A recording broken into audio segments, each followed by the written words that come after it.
네, 모두 잘 지내셨습니까? 또 이렇게 또 좋은 모습으로 함께 만날 수 있게 돼서 너무 반갑고 또 좋습니다. 사도행전 12장은 교회와 세상 그의 대립과 갈등이 벌어지는 장면을 묘사하고 있습니다. 실제 일어난 사건이죠. 이 한 사건은 이후에 일어날 모든 사건들의 전범, 그 어떤 모범이 되는 그런 사건이라고 할 수 있습니다.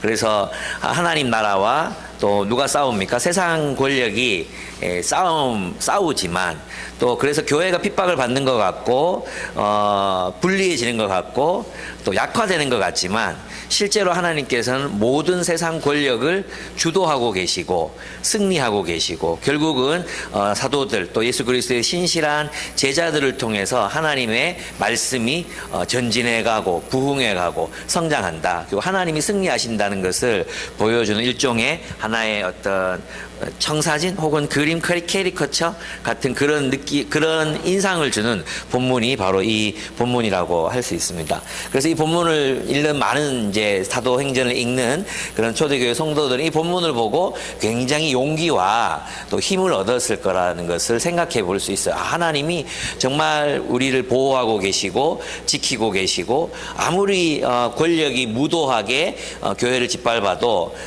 하나님은 승리하실 것이다. 이 믿음을 가지고 그들 아마 살아낼 수 있었을 본문이 사도행전 12장이에요. 그래서 12장은 계속해서 뒤에 이어서 나오는 대립 속에서 어떤 모델이 되는 그런 사건이라고 이렇게 할 수 있습니다.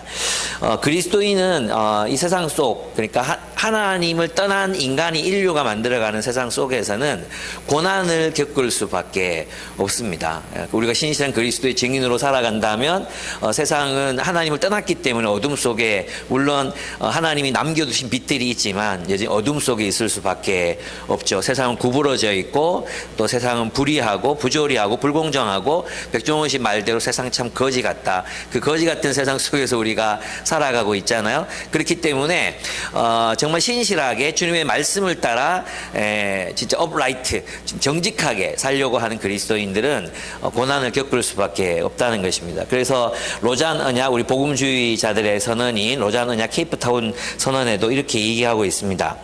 그리스도의 증인으로서 선교에 참여할 때 우리는 고난을 피할 수 없다. 그리스도의 사도들과 구약의 예언자들도 마찬가지였다. 기꺼이 고난을 받는 것은 우리의 선교가 참된 것임을 증명하는 명백한 표지다. 하나님은 그분의 선교를 진전시키기 위해 고난과 박해와 순교를 사용하기도 하신다라고 기록하고 있습니다. 즉 우리의 선교가 참이라면 우리는 고난을 받게 될 거라는 것입니다. 우리가 진실한 그리스도의 증인이라면 세상 속에서 박해를 받게 될 거라는 것을 말합니다. 그래서 신실한 그리스도인으로 살면서 세상에서 어떤 고난이나 박해를 피할 수 없다는 것이 이 성경에서 계속 거듭해서 이야기하고 있는 이야기입니다. 예언자들도 고난을 받았죠. 사도들도 고난을 받았잖아요. 또 초대교회 집사들도 고난을 받았습니다. 또 중세는 그러면 기독교 서구 중세 사회는 기독교 문명이었으니까 박해가 없었을까요? 아닙니다. 신실하게 살아가려는 그리스도인들은 박해를 받았습니다. 그래서 어디로 갑니까? 사막으로 가서 그곳에서 신실한 그리스도의 공동체를 세워서 살아갔습니다. 이와 같이 고난은 신실한 그리스도인이 받는 증거라고 할 수 있습니다. 그럼 고난만 받느냐? 아닙니다. 하나님께서 그 고난 가운데 우리와 함께 하십니다. 그리고 함께 하셔서 힘을 주시고 또 그 고난을 이겨낼 힘을 우리에게 허락하시고 어떤 충만한 기쁨으로 살아갈 수 있도록 하시는 것. 고난 가운데 하나님의 기쁨이 있습니다. 제가 늘 얘기 드렸죠. 그리스도인의 삶이란 또 인류의 삶이란 고난 끝 행복 시작, 불행 끝 행복 시작이라는 건 없다고. 그죠? 우리는 고난 가운데서 사실 이 고난이라는 건 그리스도 안에서 살아도 좀 힘들어요. 그죠? 근데 세상 사람들도 고난이 없습니까? 세상 사람들도 고난이 있어요. 죄진 세상 속에서 고난이 있습니다. 근데 우리가 더 유리하죠. 우리는 고난 가운데서도 위로가 있기 때문입니다. 또 그 고난을 이길 만한 하나님의 도우심이 있기 때문에 우리는 충분히 이 고난을 이기며 살아갈 수 있습니다. 1절에서 5절을 보면 첫 번째 단락은 세상의 권세는 증인들을 박해한다는 내용을 다루고 있습니다. 세상의 권세는 증인들을 박해합니다. 헤롯이 교회에 속한 사람들 몇몇 사람에게 해를 입혔다고 기록하고 있습니다. 그 중에 한 명이 이제 요한의 형제 야고보였습니다. 야고보를 칼로 죽였습니다. 돌로 쳐 죽이는 것은 이제 군중들에 의해서 처형당하는 거잖아요. 그 비공식적인 것이지만 헤롯이 칼로 죽였다는 것은 법의 이름을 빌어서 죽였다는 거예요. 공적으로 그를 죄인으로 몰아서 죽였다는 의미가 되잖아요. 그러니까 실제로 그리스도인들이 때 야고보가 뭐 살인을 저지른 것도 아니고 도둑질을 한 것도 아니고 누구를 위해한 것도 아니었는데 그를 이제 칼로 죽였다는 것은 헤롯이 얼마나 악한 사람이었는가를 이 본문이 보여줍니다. 그리고 정치적인 이익을 위해서라면 무고한 사람 몇 사람 죽이는 것은 아무렇지도 않게 생각하는 그런 권력지향적이고 또 이익 중심의 그런 삶을 살아갔던 사람이라고 볼 수 있습니다. 그도 그렇듯이 이제 그는 굉장히 큰 영토를 다스렸습니다. 또 정치적으로는 유대 친화적인 정책을 펼치면서 유대인들의 봉기를 철저하게 막아요. 그러니까 로마 입장에서 어떻습니까? 로마가 가장 두려워했던 것은 지역에서 봉기가 막 자주 일어나는 거였거든요. 그러니까 이제 그걸 막아주니까 유능한 관료가, 유능한 왕으로, 분봉왕으로 이제 인정을 받았던 것입니다. 그래서 굉장히 교활한 그런 정치꾼이었다. 이렇게 볼 수 있는 사람이 헤롯이었습니다. 이 헤롯은 헤롯 아그리파 1세입니다. 헤롯 아그리파 1세. 헤롯 대제의 손자입니다. 헤롯 대제의 손자. 근데 헤롯이 뒤에 가면 한 번 더 나오죠. 바울이 이제 또 만나 아그리빠요 하면서 아그리빠를 또 만나거든요. 그죠? 그 바울이 만난 아그리빠는 이 헤롯 아그리빠 1세의 아들입니다. 아들. 예, 그래서 이거 헷갈리면 안 돼요. 헤롯이 뒤에도 살아있는데 이게 아니라 뒤에 사람은 헤롯 아그리빠 2세. 그리고 이 사람은 헤롯 아그리빠 1세입니다. 그리고 요한의 형제 야고보도 야고보라는 이름이 유대 사회에서 굉장히 많은 인물이었습니다. 그래서 우리도 기독교인이면 예은이 정말 많잖아요. 하은이 진짜 많잖아요. 하은이, 예은이 정말 많은 것처럼 이때도 야고보, 요한 이런 이름은 아주 흔한 이름이었고 예수라는 이름도 굉장히 흔한 그런 이름이었습니다. 그랬는데 이 야고보는 세베대의 아들 야고보입니다. 그래서 예수의 형제 야고보가 아닙니다. 마리아의 아들 야고보가 아니고 세베대의 아들들. 그래서 이제 요한과 야고보인데 이 사람도 누구냐 하면 이제 예수님이 십자가에 달리시기 전에 찾아왔던 엄마 있었죠. 그 어머니가 예수님이 이제 왕이 되시면 우리 큰아들은 오른편에 또 작은 아들은 왼편에 좀 앉혀주십시오. 이렇게 청탁을 했던 그 아들들이 요한 이 세베대 아들 요한입니다. 그리고 이 요한은 또 이 야고보는 누구랑 구별돼? 알페오의 아들 야고보하고도 구별됩니다. 예수 제자 중에 야고보가 둘 있었습니다. 그리고 이제 예수님 나중에 예수를 믿었던 예수님의 동생이었던 야고보도 또 있습니다. 그래서 요거 구별해서 읽으셔야 된다. 그 얘기 드리고 싶습니다. 근데 이제 헤롯이 야고보를 죽인 이유는 철저하게 유대인들의 지지를 이끌어내기 위한 거였죠. 그러니까 무슨 뜻이냐 하면 이제 예수를 죽이려고 막 유대인들이 막 총궐기에서 예수를 죽이잖아요. 그리고 이제 우리가 사울의 모습에서도 봤지만 이 예수를 그리스도로 믿는 예수를 메시아라고 믿는 사람들을 박멸하는 것이 그 당시 유대 권력의 핵심 주제였단 말이에요. 그러니까 헤롯이 그것을 간파해요. 그것을 간파하고 유대인들의 지지를 얻으려면 저놈들 잡아 죽이면 되겠다. 저놈들 잡아 족치면 되겠다. 이런 판단을 하고 그래서 야고보를 1인자인 베드로나 베드로를 잡지 않고 2인 약간 세력이 떨어진다고 생각한 누군가를 잡아서 이제 죽인 거예요. 죽이고 나니까 유대인들의 지지가 확 올라갔어요. 막 이 헤롯을 막 너무 좋아하는 거죠. 그러니까 한 놈 더 죽이자. 그리고 이제는 수계를 건들자. 그래서 이제 그 대표인 베드로를 죽이려고 가뒀어요. 그래서 여기 본문에 보면은 나중에 이제 군중들 앞에 이제 내세우려고 했다고 표현하고 있잖아요. 이게 어떻게 표현되어 있죠? 보고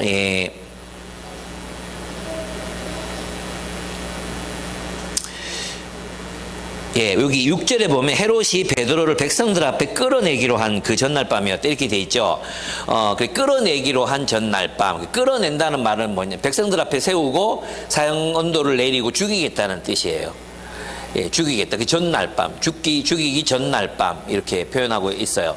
그러니까 야, 정말 이게 정치꾼들은 그때나 지금이나 정말 똑같은 것 같아요. 그러니까 권력을, 자신의 정치적인 세력들을, 자기 권력을 강화하기 위해서 검찰 동원하고, 그걸 한꺼번에 해도 되는 수사를 몇 년씩이나 끌고, 막 이렇게 또 부모 집어넣었다가 뭐 또 지금 그걸 같이 하면 되는데 또 한참 있다가 자식까지 또 기소하고 막 이런 잔인한 일들을 계속 벌이잖아요. 왜 그렇게 하겠어요? 보수들이 계속 지지하니까, 막 박수를 치니까, 그렇게 정치 권력을 가지고 이렇게 사람을 막 희생시키면서까지 자신들의 권력을 강화시키려고 하는 것이 권력의 본질인 것 같아요. 이건 우리나라만이 아니라 아마 뭐 대다수의 나라들에서 일어나고 있는 그런 일들이라고 볼 수 있을 것 같습니다. 참 이기적이고 악하죠. 예. 그런데 이제 베드로가 한번 이 감옥을 탈출한 기억이 헤롯에게 있었나 봐요. 한 명 지키는데 몇 명 동원합니까? 16명을 동원합니다. 16명. 이거 약간 코미디 아닙니까? 16명을 동원하는데, 그것도 있잖아요. 이 16명이 뭐냐면, 혹시라도 이제 족가봐, 내조를 편성했다, 내조를 편성해가지고, 4416이잖아요. 24시간 나누면 6시간씩 지킨 거 아니에요. 그러니까 3시간씩 지키게 하든 돌렸든지, 이렇게 해가지고 내조가 24시간을 돌아가게 이렇게 합니다. 그런데 어떻게 지키냐 하면, 이제 여기 보면 손목에 착고가 잠겨져 있어요.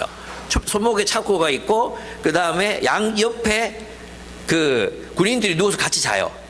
예, 군인들이 누워서 같이 이 팔 붙들고 자는 거예요. 도망 못 가게. 그리고 이 감옥 문 밖에는 또 2명이 또 지키고, 이게 내조가 네 명이 한조란 말이죠.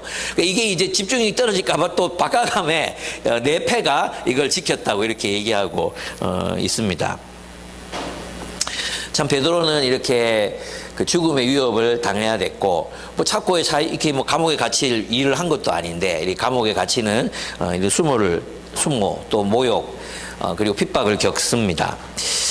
오늘날에 이제 우리나라에서는 이런 정치적인 박해는 노골적으로 이루어지지는 않습니다. 그죠? 노골적으로 뭐 기독교인들을 막 박해한다든지, 내가 이렇게 아까 약간 뭐 정권을 비판했다고 해서 뭐 경찰들이 막 쳐들어와가지고 나를 막 잡아간다든지, 모르지 또 어떤 세상이 올지 모르죠. 그렇지만 지금 당장은 그런 박해는 없습니다. 그죠? 간접적으로 우리 주변 사람들에게 받는 박해는 있지만 그런 건 없어요. 그러나 오늘날 제가 볼 때는 이 문화 권력에 의한 박해, 문화 권력에 의한 왜곡은 정말 너무 심각하게, 지금은 너무 심하다. 옛날에는 그냥 좀 봐주자 이러고, 이제 어떤 드라마는 그래도 슬기로운 의사생활 보면 기독교가 그래도 예쁘게 좀 그려지잖아요. 그런 부분들이 있었잖아요. 그런데 최근에 나오는 드라마들을 보면 저거 빌런인데 저 사람 기독교인이네, 빌런이겠구나. 이게 공식이야. 저 사람 기독교인인데 빌런이 되겠구나. 이게 공식으로 나오는 것 같아요. 예. 뭐 닥터 차정숙 거기도 뭐 시어머니가 되게 막 이상한 역할을 하잖아요. 근데 보면 집에 사람도 불러다 예배 드리고 막 이런 장면, 그게 어색하지 않게 막 표현되잖아요. 거기 주인공도 크리스찬이고, 거기 나오는 배우들 대다수가 크리스찬인데도 그런 드라마가 막 진행이 된단 말이에요. 근데 그런 건 드라마의 내용이 경쾌하니까 그냥 뭐 귀엽게 봐줄 수 있어. 그죠? DP 보셨습니까? DP 넷플릭스 DP? 넷플릭스 안 보시는구나. 예. 거기 보면, 거기도, 이 사람 지진이가 이제, 제 아내가 저보고 지진이 닮았다고 자주 그러거든요. 근데 이제 지진이가, 동의하지만 괜찮아요. 저만 그렇게 생각하면 돼요. 내 아내만 그렇게 믿으면 돼요. 그런데 이 지진이가 또 거기서 막 이 군대의 그 비리를 이렇게 감추려고 하는 그런 빌런으로 나오거든요. 예. 왜 이렇게 됐을까? 또 최근에 나온 이제 이거 정말 재밌는데 좀 속상한 그런 건데 마스크걸이라고 내가 이정봉이 뭐 정봉이 있잖아요. 정봉이 역할 했던 그 친구가 주인공이에요. 그래서 난 그 친구 좋아가지고 이렇게 보는데 내가 생각했던 드라마가 아니야. 좀 징그럽기도 하고 막 그래. 근데 거기도 빌런이 이제 이 정봉이 엄마인데 복수를 위해서 아들의 복수를 위해서 막 모두 아직까지 뒤에까지 안 가가지고 모르겠는데 그 배경이 또 교회예요. 그 폐허가 된 교회. 뭐 이런 거예요. 왜 이렇게 여러분 있잖아요. 그 영화를 보면 한 사람의 빌런을 탄생시키기 위해서는 스토리를 빌드업을 해야 되잖아요. 왜 이렇게 됐나? 얘가 왜 이런 빌런이 됐나? 어릴 때 뭐 두드리 맞았다, 뭐 또는 뭐 동생하고 시기심이 있어가지고 어떻게 했다, 이러면서 이제 악인화 되어가는 빌드업 과정이 있잖아요. 근데 있잖아요. 기독교를 소재로 쓰면 빌드업이 필요 없어지는 거예요. 빌드업이 필요 없어. 그냥 이 사람 기독교인이다. 이거 하나 보여주는 걸로 다 이해가 되는. 이미 빌드업이 다른 문화들에 의해, 다른 영화나 대중문화에 의해서 이미 빌드업 돼 있는 상태인 거예요. 그러니까 쓰기 좋은 거죠. 그리고 앞으로 더 많이 쓸 거예요. 식상해질 때까지. 저는 이게 너무 이제 힘들잖아요. 그래서 사실은 이게 이제 우리가 세상을 살아갈 때 우리가 그리스도인이라고 말할 때 사람들은 기독교를 경험해보지 못했고 교회도 다녀본 적이 없고 복음도 모르는 사람들은 우리가 기독교인이라고 딱 말하는 순간 이게 덧칠이 돼버리는 거죠. 이런 드라마나 문화에 의해서 그냥 덧칠이 돼서 편견을 가지고 우리를 바라볼 수밖에 없게 만드는 그런 것들이 생겨버리잖아요. 이게 이제 여러분들이 세상에서 당하는 고난의 일종이다, 이렇게 생각할 수 있습니다. 그래서 뭐 우리가 그냥 정말 선의에서 하는 행동들도 왜곡되게 비치고, 또 어떨 때는 나를 보호해야 될 때는 우리 너무 막 호구처럼 그렇게 우리 좀 잘해주면 막 또 그렇게 되잖아요. 그죠? 그럴 때는 또 우리를 보호해야 되는데 그러면 또 이기적이라는 소리를 듣고, 하여튼 막 그런 일들이 일어나고 있는 거죠. 우리 아들 현은이도 학교에 가가지고 학교에서 얘는 있잖아요. 어디 가면 선생님들이 되게 좋아해요. 얘를 되게 인정받거든요. 친구들 얘를 되게 좋아해요. 좀 이렇게 풍기는 분위기가 그런 것 같아요. 원래 실제로 안 그렇거든요. 근데 풍기는 분위기가 약간 좀 자상하고 막 이러니까 애들 되게 좋아해요. 근데 이제 학교 다니다가 어느 날 지 친구가 너가 아버지 뭐 하시는데? 내가 아버지 뭐 하시노? 이렇게 물은 거야. 목사인데 이러니까 그때부터 막 공격을 당하고 막 이렇게 막 또 질문하고 막 또 그 학급에 또 빌런들이 있거든. 그 빌런들이 찾아다니면서 막 또 끝까지 막 집요하게 공격하고 이러니까 아이가 막 질리는 거죠. 예. 근데 그래서 이제 제가 현우한테 그런 얘기를 했어요. 우리 책임도 있는 건데 현우한테 너가 학교 크리스찬들 없어? 크리스찬들 없냐고, 그 크리스찬들하고 같이 힘을 합해봐, 아니면 뭐 같이 좀 대응을 해봐, 이렇게 얘기를 하니까 있대요. 있는데 제일 나쁜 놈들이 걔들이래요. 지들끼리 모여가 그 근처에 대형 교회들 다니는데 지들끼리 모여가지고 술 먹고 담배 피고 뒷담화하고 그 다 교회 다니는 청소년들, 모태신앙 장로 아들들이라는 거예요. 그래가지고 이게 빌런이 맞기는 맞구나. 그런 생각이 들어서 또 슬퍼지더라고요. 왜 우리가 다음 세대를 이렇게밖에 못 길렀을까, 이런 생각도 들고. 참, 그래도 현은이 명은이 정도만 살아주는 애들이 그래도 한 반에 5명 정도라도 있으면 참 좋을 건데, 이런 생각도 들고, 여러 생각들이 사실 좀 들기는 들었습니다. 그러면 우리들이 해야 되는 일이 뭘까, 이렇게 생각해 봤어요. 그럼 우리가 해야 될 일이 뭘까? 결국은 이 미디어와 이런 분위기를 이기는 힘은 우리 신실한 그리스도인 개인에게 달려 있잖아요. 그래서 우리 이야기를 좀 많이 들려주는 게 필요하겠다, 이런 생각이 들었어요. 우리가 경험한 교회의 이야기, 우리가 함께 돌보는 교회의 이야기들 있잖아요. 또 우리가 함께 먹고 마시고 즐거워하는 이야기들, 또 힘든 이들이 나타났을 때 우리가 그들을 섬기는 이야기들, 이런 이야기들을 계속해서 좀 들려줄 필요가 있다. 그래서 마치 내 진짜 놀랬다 아이가, 우리 교회에서 세상에 뭐 누가 막 아프다 해가지고 헌금했는데 1,000몇백만이 나왔다고 막 그걸 다 주더라. 뭐 이런 이야기 있잖아요.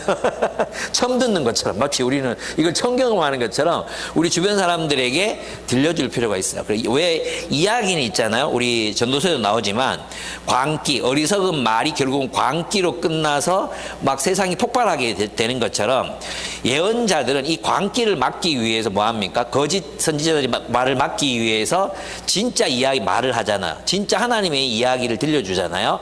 그게 우리가에게 필요한 이야기다 이런 생각이 들었어요. 그래서 세상에 나가서 우리가 경험한 교회의 이야기, 우리가 들은 복음의 이야기 변증도 해야 되지만 또 하나는 뭐냐 하면 그리스도께서 여기 이 상황 이 순간에 계셨다면 어떤 이야기를 하셨을까? 어떻게 정의로운 이야기를 하셨을까? 어떻게 사람들을 살리는 행동을 하셨을까?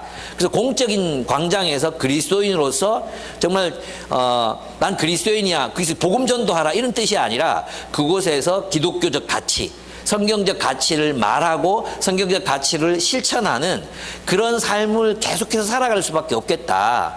그래야지 우리를 만나는 사람들은 적어도 기독교를 그렇게 비난하지 않을 거 아니에요. 적어도 우리가 멘토링한 아이들은 교회 그런 데 아닌데? 그렇게 생각할 거 아니에요. 그래서 저는 그런 부분에서 우리가 신실하게 이렇게 우리의 예수님의 이야기를 살아갈 필요가 있겠다. 또 이걸 들려줄 필요가 있다. 사람들 잘 모르거든요. 그래서 이걸 자꾸 들려줄 필요가 있겠다. 이런 생각이 듭니다. 사실 있잖아요. 한국의 여러 종교 집단 포함해서 모든 집단들 가운데 가장 재정적으로 투명한 공동체는 교회예요. 뭐 달마다 보고하잖아요. 그리고 이거를 대부분의 교회가 목사가 이거 관여하지 못하게 돼 있거든요. 그죠? 재정위원회가 따로 있어요. 그리고 보고하잖아요. 그 목사 혼자서 재정을 흔들 수 있는 그런 구조가 특별히 대형 교회로 갈수록 더 이거를 못하게 돼 있거든요. 물론 이제 목사 개인이 쓰는 이제 돈이 되게 이제 많죠. 그거는 또 문제이기도 하지만 어쨌든 재정적으로 투명하고 또 그래도 재정 안에 가난한 사람들을 위한 구제 항목이라든지 또 해외 어떤 선교라든지 이게 이런 게 정해져 있는 데는 교회밖에 없어요. 교회 가톨릭밖에 없어요. 예. 뭐 세상에 보면은 뭐 다른 단체들 돈 걷어가는 단체들 많잖아요. 근데 자정 능력이 있는 단체들은 결국 교회밖에 없고 또 교회 안에서 사실 많은 사람이 도움을 받아요. 이게 뭐냐면 사람들이 잘 모르다가 있잖아요. 가족 중에 기독교인 누군가가 죽잖아요.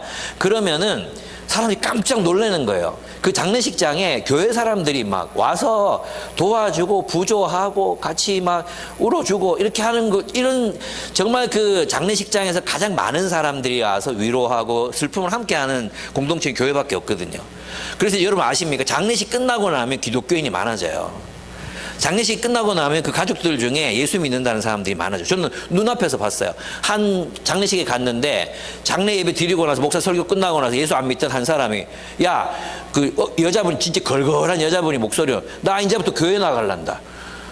그 주변 사람들이 왜 갑자기 안 다니는 교회를 가려고 그러는데 나 교회 갈란다. 교회 갔다가 천국 갈란다. 그러면서 있잖아요. 그렇게 선택한 걸 내가 옆에서 봤어요. 예. 그래서 이 교회가 우리가 가지고 있는 것들에 대해 주눅 들지 말고 있잖아요. 사람들이 뭐라 그래도 아니 우리 실제로 경험하는 교회는 그렇지 않다.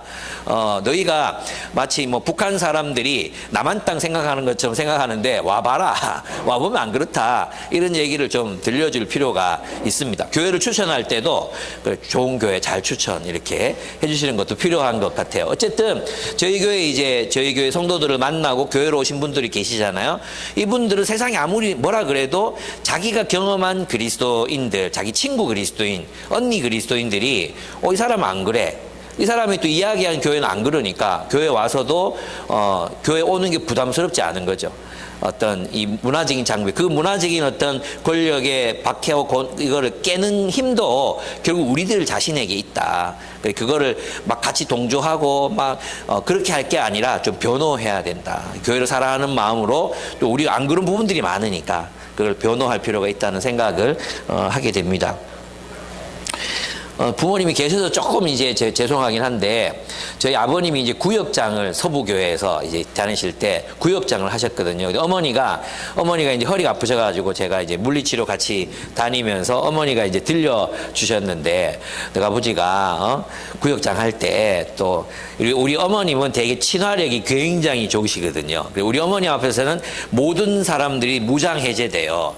편안하거든요. 예, 우리 어머님은 되게 사람을 편안하게 하는 그런 게 있어요. 사람을 긴장시키지 않아 이렇게. 그래서 자기 이야기를 한단 말이에요. 구역에 가면 그럼 누가 뭐 남편이 실직했다든지 뭐 자식이 어렵다 이런 얘기를 하면 같이 기도해주고 이렇게 하셔가지고 또 공감해주고 이렇게 하실 때 그러면 이제 집에 가서 아버지 구역장한테 말씀을 드리면 예배를 드리러 가.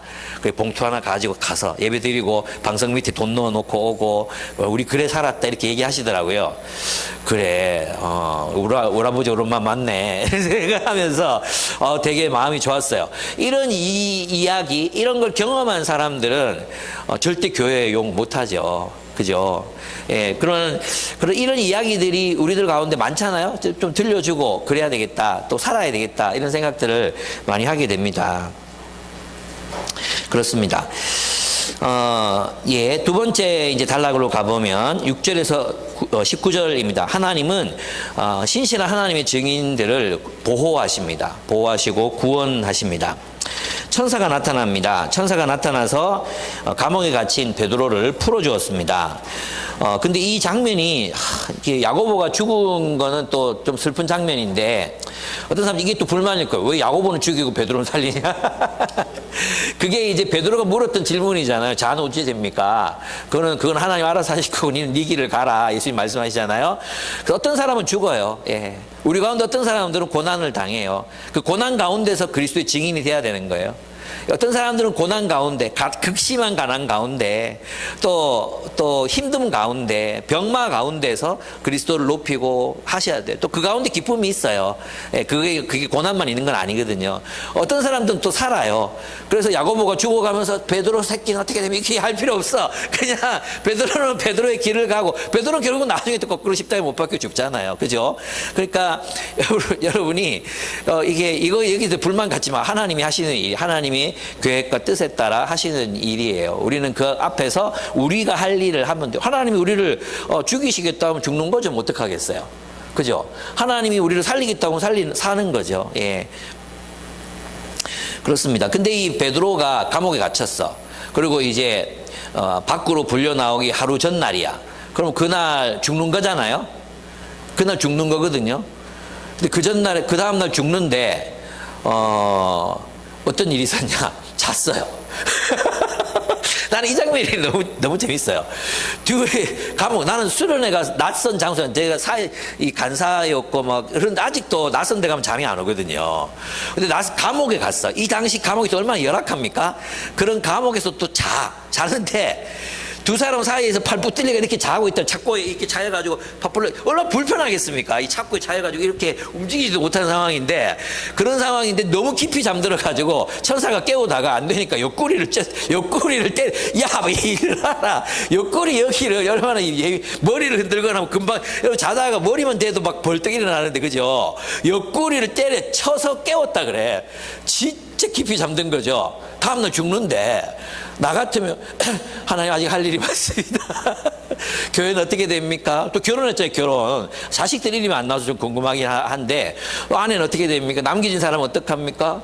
그리고 나를 이렇게 죽이시면 어떡합니까? 여러 가지 생각이 들 거 아니에요. 그죠? 근데도 모든 걸 하나님께 맡기고 하나님을 신뢰하고 편안하게 잠들 수 있었다. 야, 하나님이 사랑하시는 자에게 잠을 주신다.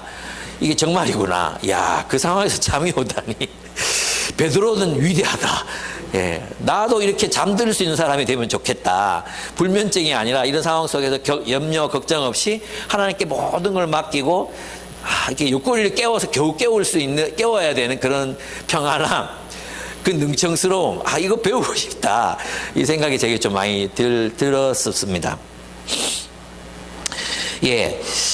베드로는 그래서 이제 풀려나요. 근데 베드로도 한번 풀려나본 경험이 있잖아요. 근데 자기 풀려나는 상상을 못했던 것 같아요. 환상인갑다 하고 뭐 초소 지나가고 환상이네, 하나님 뭐를 말씀하시나, 이제 천국 데려가시나, 뭐 이런 생각을 했을 거예요. 근데 나와서 천사가 떠나고 나니까 진짜구나 이렇게 된 거예요. 그래가지고 이제 마가 요한의 다락방 찾아가서 막 문을 두드렸죠. 그랬더니 로데라는 여종, 아마 나이가 어릴 거예요, 그죠? 여종이 베드로 목소리를 듣고 막 나가요. 그래서 베드로가 나다, 베드로다 이렇게 얘기했을 거 아니에요? 문 열어달라고 그랬는데 너무 놀래가지고 문을 열어주고 돌아가야 되는데 문도 안 열어주고 베드로다 하고 돌아가가지고 베드로가 왔다 이러니까 이 기도하던 사람들, 베드로 풀어달라고, 주여 베드로를 풀어주십시오, 베드로를 살려주십시오, 이 기도를 하다가 베드로가 왔다 그러니까 반응이, 네가 미쳤구나 이것도 있잖아요. 로데 보고 네가 꿈을 꿨구나, 아니면 헛소리 하지 마라, 요 정도. 네가 미쳤구나, 이게 기도하는 사람 입에서 나올 수 있는 말입니까 이게? 그러니까 네가 미쳤구나 반응이 그랬어. 자, 기도하면서 기도가 이루어질 걸 전혀 안 믿고 있는 거죠. 기도하면서도 하나님이 역사할 거를 전혀 안 믿고 있는 이런 사람들, 우리들의 모습하고 똑같아. 우리도 신앙이 없잖아. 우리도 기도해놓고, 사실 있잖아요, 이때 뭐 이렇게 아나니아와 삽비라가 죽은 사건 있잖아요. 저는 그럴 것 같아요. 베드로가 아니냐고 죽어버렸어. 그리고 오늘 같은 어떻게 되겠어요? 막 소송 걸 거 아니야. 식구들이랑 소송. 그래, 베드로 때문에 죽었다. 그럼 저는 뭐라고 얘기할까요? 설마 제가 그렇게 말해서 죽었을까요? 그럴 것 같지 않습니까? 근데 이때도 마찬가지였던 것 같아요. 예, 하나님이 하신 일인데 그렇게 기도하면서 기도해놓고는 소망하지 않고 있는 그런 모습. 근데 참 놀라운 건 뭐냐면 소망하지 않아도 그 기도는 응답되었다는 거죠. 그래서 있잖아요, 우리가 기도의 내용을 믿어야 기도가 응답된다. 그게 믿음이 아니라는 걸 저는 알겠어요. 예, 뭐냐면 우리 하나님이 아시잖아요. 우리가 참 어린아이처럼 하나님 앞에서 구원을 요청할 때 하나님은 그 기도를 들으시는 분이다. 특별히 하나님은 하나님의 증인들, 정말 그리스도를 위해서 살아가기를 애썼던 사람들의 삶을 결코 포기하지 않으시고 놓아버리지 않으시고 끝까지 지키신다. 주님을 위해서 살기로 결단하고 주님을 위해서 인생 전체를 정말 드렸던 사람들, 주님 뜻대로 살고 싶은 사람들, 그런 사람들을 주님이 그들의 기도를 외면하지 않으신다. 저는 그런 확신을 가지게 됩니다. 예. 참으로, 근데 여기서 이제 톰 나이트 주석을 보신 분들은 아마 아실 건데, 이때 이제 베드로가 나타난 걸 보고 사람들이 뭐라 그래요? 천사다.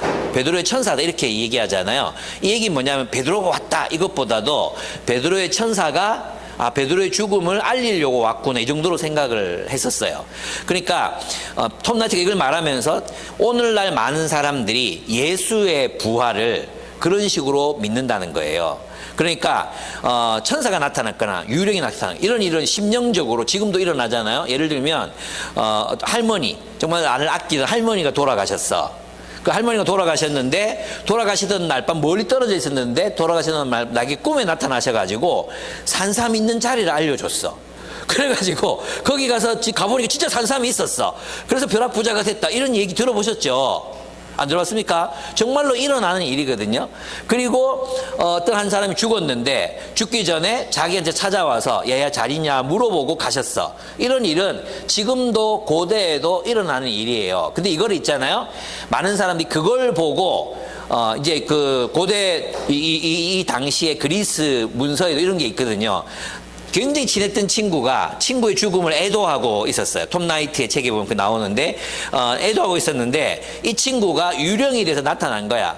그리고 이 친구들에게 뭐 고마웠다 뭐 이런 얘기 했겠죠. 마지막 인사를 하고 떠났어. 그래서 그 친구 유령이 왔구나 이런 기록이 남아 있거든요. 그걸 보고 오늘 이제 현대의 신학자들이나 이런 사람들이 뭐라고 말하냐면 예수가 부활한 게 아니라 그들이 영혼을 만났다. 또 그들이 간절히 그들을 만나기 원했기 때문에 어떤 그런 영적인 존재를 만난 것이다. 또 그렇게 착각했다. 이렇게 생각하는 사람들이 있거든요. 근데 여기서 이제 톰 나이트가 주장하는 게 뭐냐면 그들의 세계관 속에는 영혼이 나타나는 거나 천사가 나타나는 거나 부활하고 이거 구별할 수 있는 세계관이 있었다는 거예요. 무슨 말인지 아시겠죠? 착각할 수 없다는 거예요. 이 부활이라는 이 범주는 이 유령이 나타나거나 천사가 나타나는 범주와는 완전히 다른 범주에 속해 있었다는 거, 그들의 세계관 속에 이미 알고 있었다는 거죠. 오늘날에는 혹시 오히려 오늘날 사람도 헷갈릴 수 있죠. 유령을 본 적도 없고 천사를 본 적도 없잖아요. 그러면 이제 예수님이 나타나 여기 부활이구나 이렇게 생각할 수 있지만 고대 근동의 사람들 영적인 존재가 있다는 걸 믿었던 사람들에게는 이거는 구별되는 상황이었다는 거죠. 그래서 예수님 부활은 역사적 부활이라는 것을 이걸 통해서 또 부수적으로 설명하기도 해요. 또 하나는 뭐냐면 베드로가 정말 이 일을 겪었을까 하는 거예요. 이 베드로의 이야기조차도 신화화된 건가? 여기까지 가려면 정말 너무 많은 단계를 거쳐야 되거든요. 그죠? 예, 베드로가 옥에 갇혔으니까 야고보는 죽은 거 역사적 사실이야. 맞죠? 못 배워 죽었어요. 그럼 헤롯이 베드로를 가둔 것도 맞아. 그리고 네 대가 이제 정말 창고에 채워가지고 이렇게 있었던 것도 맞아. 그렇죠? 그리고 그랬으니까 사람들이 막 기도했을 거 아니에요. 이 이야기를 아마 누가가 이걸 기록할 때는 킥킥거리면서 썼을 거라고 확신해요. 웃으면서 이러면서 분명히 썼을 거라는 확신하거든요. 그때 그랬지. 그때 베드로가 나타나는데 막 시겁을 했지. 정말 우리는 그게 천사인 줄 알았고 유령인 줄 알았는데 진짜 베드로가 들어오는 거야. 뭐 정말 놀랬지. 그죠? 이 경험을 그들은 나눌 수 있었을 거라는 게, 이게 없었으면 이 누가복음은 그 마가 요한의 다락방에서 기도하던 사람들도 같이 읽었을 글인데 이게 어떻게 위조될 수 있겠어요? 신화화될 수 있겠어요? 그럴 수 없다는 것입니다. 그래서 이 사건은 분명히 역사적으로 일어났던 사건이라고 보는 것이 가장 합리적 추론이다. 저는 그렇게 생각합니다. 근데 헤롯은 이때 베드로가 사라진 사건의 책임을 물어서 그 16명을 다 죽여버립니다.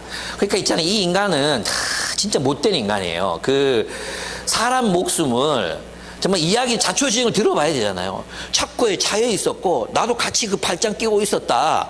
어떻게 된 일인지 모르겠다. 왜 없어졌지? 지금 얼마나 답답했을까요? 그 말을 들어보면 이 사람이 신빙성이 있는지 없는지 알 거 아니에요. 그냥 문은 잠겨져 있고 밖에 두 사람도 있는데, 그러니까 막 얼마나 힘들었을까요? 그래서 헤롯을 죽여버립니다. 사람 목숨이 중요하지 않아요. 이게 이제 스스로를 신격화한 인간의 모습이라고 할 수 있습니다. 사람이 겪는 고통, 고난, 사람이 그 권력 때문에 겪어야 할 이 공감이 안 되네, 공감이.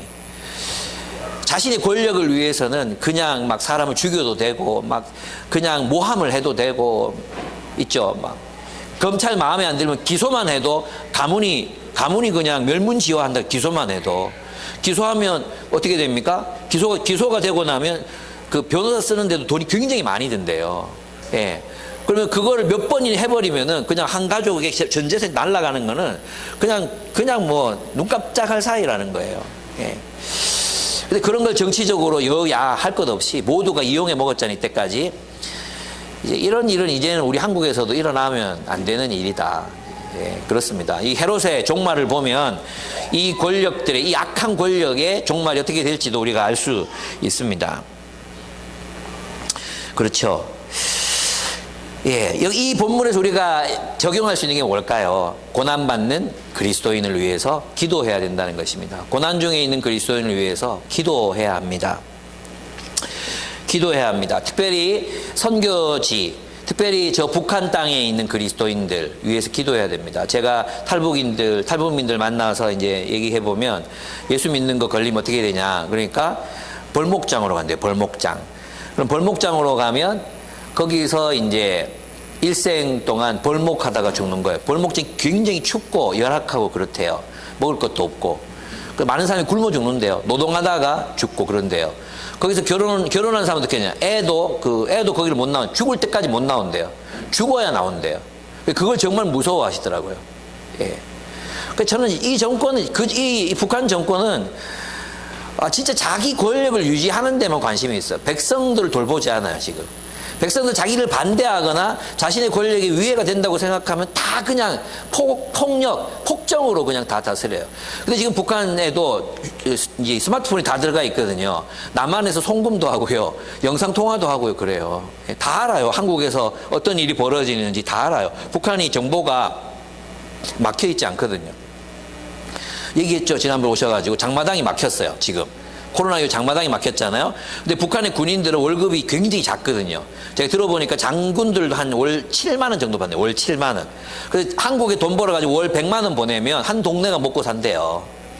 100만 원 있으면 1년 먹고 살 돈인 거예요. 1년 먹고 살 돈. 와, 정말 어마어마하죠. 이 탈북민들 직접 들은 얘기예요. 그런데 이제 전화해서 영상통화하면서 있잖아요. 김정은이 그 새끼는 잘 있니? 뭐 이러면서 막 얘기를 하면 막 경기를 하는 거야. 이제는 통화했다는 내용만 걸려도 이제 지금은 중국 위챗 가지고 쓰기 때문에 북한에서는 이게 안 걸린단 말이에요. 그런데 이게 걸리면 이게 벌목장으로 가야 된다는 거예요.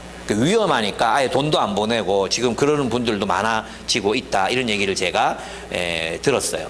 나는 이런 정권은 정말 존재 가치가 없다고 생각해요. 국민을 돌보지 않는 정권. 적어도 아무리 우리나라도 보면 독재 정권이라도 국민들 그냥 서민들 먹고 살아야 된다. 이런 기본 정서가 있었잖아요. 서민들 먹여야 된다. 뭐 박정희도 그랬고 전두환도 그랬고 그런 기본이 있잖아요. 기본. 이 기본이 사라진 이 정권은 정말 무너져야 된다. 하나님이 정말 그 대체할 수 있는 북한 하나님 어떻게 하실지 모르겠지만 우리가 북한에 있는 그리스도인들, 북한 사람들이 정말 기도해야 되겠다. 그리고 시진핑이 집권하나 시진핑이 집권했을 때 약간 기대했어요. 인상이 좋잖아요. 시진핑을 보면 인상이 좋아요. 안 좋아요? 와, 자애로운 할아버지 생각나던데. 와, 근데 이 인간이 진짜 너무 폭력적으로 기독교인을 지금 압박하고 있고, 선교사님들 지금 다 쫓겨났잖아요? 다 쫓겨났습니다. 중국 교회도 지금 굉장히 이제 감시 아래에 들어가 있죠. 물론 중국 그리스도는 그런데요.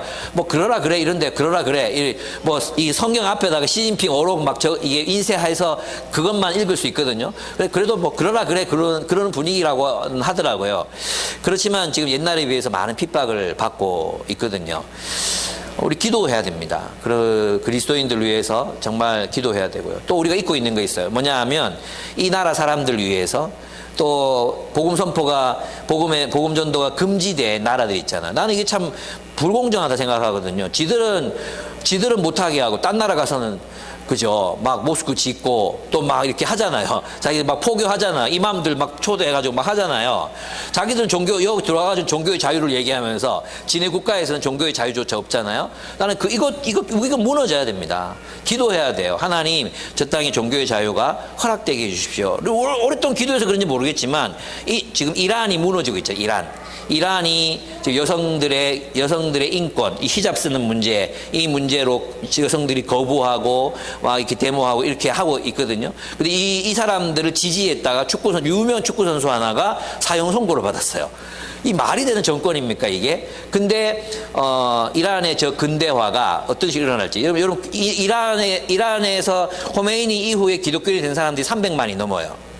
그전에는요, 정말 기독교인이 없었거든요. 이란. 아주 근본주의적이었는데, 오히려 이슬람이 폭정을 하니까 자유를 찾아서 다른 나라 가서 이 사람들이 예수를 많이 믿었어요. 그래서 300만이 넘는 사람들이 지금은 아마 더 될 거예요. 이게 저기 10년 전 통계거든요. 지금은 더 많은 사람들이 예수를 믿고 있을 겁니다. 기도해야 됩니다. 저 사우디를 위해서도 기도해야 되고요. 정말 가장 강력한 무신론 국가가 바로 북한입니다. 그래서 북한 위해서 우리 정말 열심히 기도해야 된다. 또 하나, 선교사들 위해서 기도해야 돼요. 제가 어제 이제 한 교회 강의하러 갔다가 우리 교회도 다녔던 자매인데 또 형제도 영대에서 굉장히 좀 잘 알려진 형제예요. 근데 이제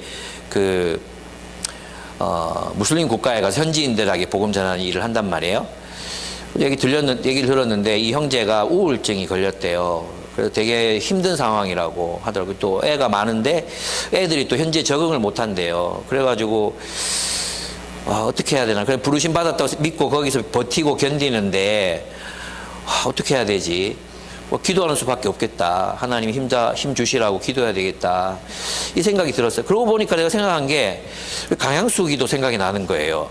야는 진짜 음식도 많이 가리고 몸도 약한데 그 안 맞는 땅에 가가지고 또 외로움도 많이 타는데 잘하고 있나? 기도해야 되겠다. 이런 생각이 많이 들었어요. 그래서 여러분 아는 그 선교사님들 위해서 혼자 정말 외롭잖아요. 한국에 있는 거하고 정말 다를 거예요. 그죠? 그래서 여러분 좀 많이 기도해 주시고 또 기도로 힘을 보태고 문자라도 보내고 좀 그렇게 했으면 좋겠다. 이 생각이 들었습니다. 그래서 이제 로잔 언약, 케이프타운 선언에서 이런 얘기를 합니다. 편안하고 부유한 삶을 살고 있는 많은 그리스도인들은 그리스도를 위해 기꺼이 고난을 받으라는 그분의 부르심에 다시 귀를 기울여야 한다. 왜냐하면 많은 다른 신자들이 적대적인 종교 문화 속에서 예수 그리스도를 증거하는 대가로 그러한 고난을 받고 있기 때문이다. 무슨 요청입니까? 그들의 고난에 동참하라는 요청입니다. 여러분, 그래서 있잖아요. 우리는 우리끼리 잘 살고 우리끼리 잘 먹고 노는 그런 공동체를 하려고 모인 게 아니라 전 세계 그리스도인들과 연대하기 위해서 모였습니다. 그래서 그런 다른 나라의 경제적인 상황이나 정치적인 군사적인 상황이 딱 있으면 뭘 여기 있는 교회, 여기 있는 하나님, 여기 있는 사람들은 어떻게 될까? 우리 교회 하나님의 백성들을 생각하고 또 그 나라를 기억하고 기도하고, 이것이 그리스도인의 자세라고 할 수 있습니다. 그래서 여러분의 지평을, 사도행전을 우리가 묵상하는 중에 넓히셨으면 좋겠어요. 우리 나라 안에만 갇혀 있는 게 아니라 온 세계를 향해서 좀 지평을 넓히시고, 또 선교사님들 기억하시고, 또 국제 뉴스 이런 게 나올 때 폭동이 일어나거나 뭐 또 어떤 식량 사태가 일어나거나 하잖아요. 그럴 때 저기 있는 교회들은 어떻게 지내고 있을까? 이거 자동적으로 떠올리는 그런 연습을 여러분이 하셔야 돼요. 그리고 일어날 때 기도하고, 하나님 저들을 보호해 주십시오, 지켜 주십시오. 또 우리가 어떻게 하면 연대할 수 있습니까? 이거 연대할 수 있는 방법을 찾는 거, 이것이 우리가 해야 되는 일이라고 할 수 있습니다. 그렇습니다. 예, 마지막입니다. 이제 20절에서 25절인데요. 하나님은 그리스도의 증인을 박해하는 권력자를 심판합니다. 헤롯은 정말 교만했습니다. 이 헤롯이 지배하고 있는 땅이 헤롯 대제가 지배했던 땅을 회복하거든요. 그래서 굉장히 넓은 땅을 지배했고 곡창이었다고 합니다. 그런데 시돈과 두로 사람들이, 이 사람들이 이제 무역을 하면서 먹고 살았던 사람들이잖아요. 그 무역을 한다는 건 그 자체로 식량 공급이 어려운 건가? 또 왜 미움을 받았는지는 잘 모르겠어요. 아마 세금을 좀 덜 바쳤나? 돈을 덜 바쳤나? 어쩐지 모르겠는데 되게 미워하는 상황이 됐으니까 잘못하다가 다 굶어 죽게 생겼잖아요. 그래 화친을 하려고 왔어요. 사람만 보낸 게 아니겠죠. 각종 귀한 어떤 보석들, 또 그런 것들 막 가지고 이 시종들 데리고 이렇게 왔을 거 아니에요. 그리고 다음날 헤롯이 딱 좌정했어요. 요세푸스의 기록에 의하면 헤롯은 자신을 신처럼 보이기 위해서 되게 애를 썼대요. 그래가지고 요세푸스의 기록에 의하면 은빛 찬란한 옷을 입고 마치 신이 광채를 발하는 것처럼, 이게 또라이 아닙니까 이거? 완전 또라이인데 그렇게 비치기를 원했대요. 근데 로마 황제들이 전통이죠. 갈리큘라는 어떻게 갈리큘라는 아폴로를 그렇게 좋아했어요. 그래서 아폴로 신 복장을 하고 월계관 쓰고 자주 나타났대요. 그래서 이제 원형 경기장 이런 데서 그 아폴로 신 복장으로 나타나면 사람들이 와 환호성 지르잖아요. 자기를 위한 성가대를 만들어 가지고 자기를 찬양하게 하고 막, 그래 진짜 개또라이 같은 놈들이 계속 이제 지배했던 왕들이 있었어요. 다른 사람도 아우구스투스는 자신을 정말 신이라고 불렀잖아요. 동전에 주조해가지고 자신을 신이라고 불렀거든요. 이런 것들을 보면 사람들이 그걸 막 심각하게 믿는 것 같지는 않지만, 어쨌든 로마 황제들은 자신들을 신의 아들 혹은 신과 방불한 신이 나를 이 자리에 있게 했다. 그래서 이제 인간의 생명도 막 쉽게 빼앗는 게 자신 신이라고 여기니까 마음대로 해도 되는 거잖아요. 예, 그렇게 했던 것 같아요. 근데 사람들 앞에서 이제 거만하게 일장 연설을 했겠죠. 연설을 하니까 사람들 먹고 살아야 되니까, 거기 온 사람, 시돈과 두로 사람들이 먹고 살아야 되니까 신의 소리다! 이것은 사람의 소리가 아니다! 막 아부를 했어. 그때 이제 헤롯은 자기 이 영광을 하나님께 돌리지 않았다. 이 말은 뭐냐 하면, 이제 뭐 그리스도인처럼 하나님께 영광을 돌리는 이런 게 아니라 자신을 신으로 여겼다 이 말이에요. 자신을, 그 칭송을 그대로 받아들였다. 자신을 신으로 여겼다. 이 뜻이 하나님께 영광을 돌리지 않았다. 이렇게 표현하는 것입니다. 그래서 자신을 계속해서 그의 정체성은 자신을 신처럼 여기는 그런 정체성. 내가 신 맞다. 내가 신이지. 나는 사람의 생명을 마음껏 빼앗을 수 있는 신이지. 이 단계까지 갔던 게 헤롯이었습니다. 정치는 잘했대요. 이 당시 되게 부자로 살았대요. 로마가. 이 헤롯이 지배하는 땅들이. 그렇습니다. 그러면 누가가 이 장면을 쓰는 이유가 뭘까요? 그것은 뭐냐 하면, 하나님이 이 세상에 하나님을 대적해 높아진 모든 권력을 하나님이 친히 심판하신다는 것입니다. 저는 이 하나님이 좋습니다. 여러분 애굽에서도 파라오의 권력을 누가 꺾습니까? 그 어마어마한 그 권력을 누가 꺾을 수 있습니까? 오직 하나님밖에 없었어요. 모세는 하나님의 종이 돼서 하나님의 심판을 그저 외쳤을 뿐이에요. 근데 파라오의 장자를 죽이고 이집트의 장자를 죽이신 분은 하나님이시거든요.